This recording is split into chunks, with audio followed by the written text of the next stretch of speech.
بسم اللہ الرحمن الرحیم۔ عزیز طلبہ، لاسٹ لیکچر میں ہم نے ملائکہ، اس کا معنی، مفہوم و اللہ کے حکم کے کس طرح پابند ہیں۔ کائنات میں بے شمار ملائکہ ہیں۔ 4 فرشتوں کو اللہ تبارک و تعالی نے معزز و مکرم ٹھہرایا۔ ان کی ذمہ داری کیا تھی، اور ملائکہ تمام خالق اور مخلوق کے درمیان کون سا عمل سر انجام دیتے ہیں، اور وہ کون سی نوری مخلوق ہیں، وہ کون سی مخلوق ہیں، یہ تمام تر تفصیل جاننے کے بعد ہمارا نیکسٹ لیکچر ہے آسمانی کتب۔ ڈیئر اسٹوڈنٹس، مسلمان ہونے کے لیے لازم ہے کہ تمام رسولوں پر ایمان لایا جائے، اور جب ہم تمام رسولوں پر ایمان لاتے ہیں تو اس ایمان لانے میں یہ بات لازم ہے کہ ان پر نازل کردہ کتابوں پر بھی ایمان لایا جائے۔ یہ ایمان اس لیے لایا جائے کہ ان کی تعلیمات کو برحق تسلیم کیا جائے، کیونکہ رسولوں پر نازل ہونے والی کتابیں یا احکام خداوندی یا تعلیمات وہ ربانی تعلیمات کا مجموعہ ہوتی ہیں، اور ربانی تعلیمات کا مجموعہ برحق اور انڈائریکٹ اللہ کا حکم ہی ہوتا ہے۔ اس لیے ان کی تعلیمات کو مان کر مسلمان ہوا جا سکتا ہے۔ اگر ان کتابوں کو اور ان کی تعلیمات کو نہ مانا جائے تو پھر انسان ایمان اور اسلام کے دائرے سے خارج ہو جائے گا۔ جیسا کہ سورہ البقرہ کے آغاز میں ارشاد فرمایا، ایمان والوں کی ڈیفینیشن بتائی، والذین یؤمنون بما انزل الیک، اور جو لوگ ایمان لاتے ہیں جو کچھ آپ کی طرف نازل کیا گیا، وما انزل من قبلک، اور اس پر بھی ایمان لاتے ہیں جو آپ سے پہلے نازل کیا گیا۔ تو نازل ہونے والی کتابیں یا صحیفے یوں تو بے شمار ہیں، یعنی 313 کے قریب ہیں،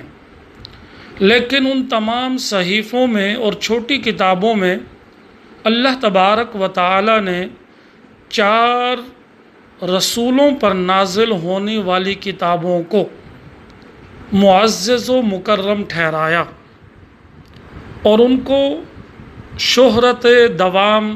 عطا فرمائی۔ ان 4 کتابوں میں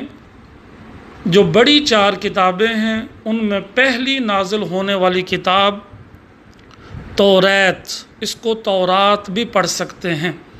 جو حضرت موسیٰ علیہ السلام پر نازل ہوئی۔ زبور حضرت داؤد علیہ السلام پر نازل ہوئی۔ انجیل جو حضرت عیسیٰ علیہ السلام پر نازل ہوئی،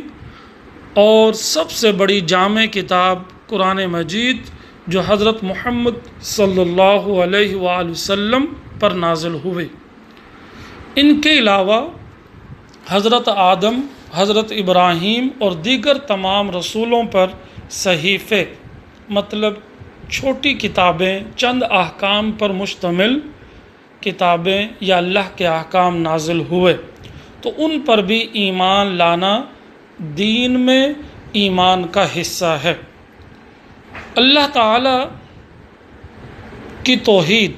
ان تمام کتابوں میں جو مشترک باتیں ہیں، ایک جیسی باتیں ہیں، وہ یہ ہیں کہ اللہ کی توحید، اس کی صفات کاملہ، اللہ تعالیٰ کی عبادت، رسالت پر ایمان، یوم آخرت پر ایمان، اور اعمال کی جزا و سزا ہے۔ عزیز طلبہ، آپ سے یہاں شارٹ کویسچن بھی پوچھا جا سکتا ہے کہ دین کی تمام تر بنیادی باتیں جو تمام آسمانی کتابوں میں مشترک ہیں وہ کون سی ہیں؟ تو یہ آپ کے ٹیکسٹ بک میں جو ابھی میں نے آپ کو پڑھ کر بتایا، یہ وہ بنیادی باتیں ہیں جو تمام آسمانی کتب میں مشترک تھیں اور ہیں۔ مگر چونکہ تمام انبیاء علیہم السلام نے اپنے سے آنے والے جتنے بھی انبیاء تھے اور ان پر نازل ہونے والی کتابیں وہ اس دور کے وقت اور تقاضے کے مطابق تھیں، اور ہر دور کا تقاضا مختلف تھا، اس لیے شریعت کے تفصیلی قوانین اس دور کے مطابق ہر شریعت میں جدا جدا تھے۔ توریت کا دور تھا، موسیٰ علیہ السلام کا زمانہ، تو تفصیلی قوانین کچھ اور تھے۔ مشترک باتیں ایک جیسی تھیں، لیکن تفصیلی قوانین ہر دور میں جدا جدا تھے، الگ الگ تھے۔ زبور کا زمانہ آیا تو تفصیلی قوانین الگ تھے، انجیل کا زمانہ آیا تو اس کے بھی تفصیلی قوانین الگ الگ تھے۔ مگر جو ہی قرآن مجید نازل ہوا، جو تمام کتابوں کے بعد میں نازل ہوا، اللہ تبارک و تعالی نے اس کتاب کو ایسی جامعیت عطا کی، ایسی خصوصیت عطا کی کہ اس کتاب کے نازل ہوتے ہی اللہ تبارک و تعالی نے پچھلی تمام کتابوں اور صحیفوں کے تفصیلی قوانین مین شریعت کے احکام کو منسوخ کر دیا۔ جیسا کہ ہم نے رسالت محمدی صلی اللہ علیہ وآلہ وسلم کی خصوصیات میں پڑھا تھا کہ پہلی شریعتوں کا نسخ، اور اس میں ہم نے قرآن مجید کا یہ حوالہ پڑھا تھا، وَمَن يَبْتَغِ غَيْرَ الْإِسْلَامِ دِينًا فَلَن يُقْبَلَ مِنْهُ، جو کوئی دین اسلام کے علاوہ کسی اور دین کو، یعنی توریت کے دین کو، زبور یا انجیل کے دین کو، یعنی یہودیت اور عیسائیت کو قبول کرے گا تو اس کا کوئی عمل بھی ہرگز قبول نہیں کیا جائے گا، نہ ہی اس کا ایمان اور دین قابل قبول ہوگا۔ اس لیے اللہ تبارک و تعالی نے پہلی تمام کتابوں کی شریعتوں کو منسوخ کر کے قرآن مجید کی اہمیت کو اجاگر کیا، اور قرآن مجید کی خصوصیات بیان فرما کے اللہ تبارک و تعالی نے اس کتاب کو تا قیامت تفصیلی قوانین زندگی کے ہر شعبے میں عطا فرما دیے۔ اس لیے قرآن کا بھی دعویٰ ہے، لا رطب ولا یابس الا فی کتاب مبین، کوئی خشک اور گیلی چیز ایسی نہیں جو اس کتاب مبین میں نہ ہو، یعنی قرآن مجید میں نہ ہو۔ تو زندگی کے تمام پہلوؤں کا احاطہ، چاہے وہ مشترک تعلیم ہو یا تفصیلی قوانین ہوں، قرآن مجید میں جمع کر دی گئی۔ اب انسانی ذہن یہ سوچتا ہے کہ پہلی جو شریعتیں نازل ہوئیں ان پر ایمان لانے کا مطلب کیا ہے، یعنی یہ حکم کیوں دیا گیا کہ آپ صلی اللہ علیہ وآلہ وسلم سے پہلے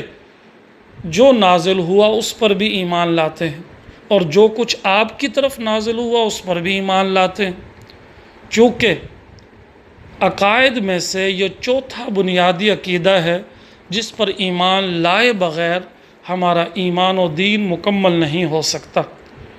تو یہ آپ کا شارٹ کویسچن بھی بنتا ہے کہ پہلی کتابوں پر ایمان لانے کا اب مطلب کیا ہے؟ تو آپ اپنے اس آسمانی کتب کے